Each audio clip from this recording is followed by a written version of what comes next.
পেটে আমার বাচ্চার মুভমেন্টটা আমি কেমন ফিল করি, এই কথাটা তোমরা আমাকে অনেকেই বলেছো। আমি কি কাউন্ট করি? আমি তো সবসময় সত্যি কথাটাই বলি, তাই তোমাদের আমি বলতে বাধ্য হচ্ছি আমি কাউন্ট করি না। তবে ও যখন নড়াচড়া করে তখন আমি সেটাকে অনুভব করি। হ্যাঁ, আমি যদি কোনো গুরুত্বপূর্ণ কাজ করি সেটা ফেলে রেখে আমি ওর নড়াচড়া অনুভব করি। পেট থেকে বুকে যে কবে আসবে সেই অপেক্ষায় কিন্তু আমি বসে আছি। দেখতে দেখতে তো 7 মাসে চলে এলাম, এখন শেষের সময়টুকুর অপেক্ষা করতে হবে।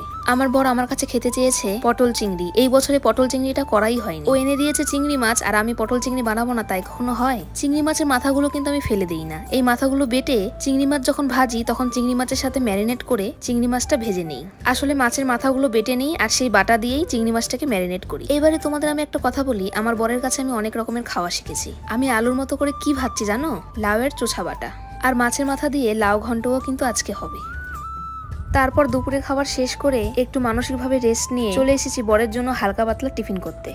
করতে না, বানাতে। আর তো বেশি দিন নেই, আর এই কয়দিন ও যা যা বলে তাই তাই খাইয়ে যাব। কারণ ও হওয়ার পরে কবে আবার রান্নাঘরে ফিরে আসবো কে জানে। এখন আমার বর যা যা খেতে চায় তাই তাই কিন্তু আমি বানিয়ে দিব, কারণ পরে কিন্তু ওকে কয়েক মাস রান্না করে খেতে হবে। আর ও জানো তো আমার হাতে রান্না খেতে খুব ভালোবাসে। ও বলেছে আজকে চাউমিন খাবে, তাই চাউমিন বানিয়ে দিচ্ছি। আমার বর বাইরের জিনিস তো একদমই খায় না, বাড়িতে বানানো জিনিস খুব ভালোবাসে খেতে। চাউমিনও এত পছন্দ করে, এক থালা দিলে এক থালাই খেয়ে নেবে। আর বাইরে কিন্তু বৃষ্টি হচ্ছে, বৃষ্টির দিনে চাউমিন মোমো কিন্তু খেতে খুবই ভালো লাগে। প্রেগনেন্সি শুরু থেকেই আমার বড় আমাকে মোমো খেতে দেয় না। মোমোর মধ্যে বলে আজিনা দেওয়া থাকে, তাই কারণে। চলো তোমরা ভালো থেকো সবাই, বাই।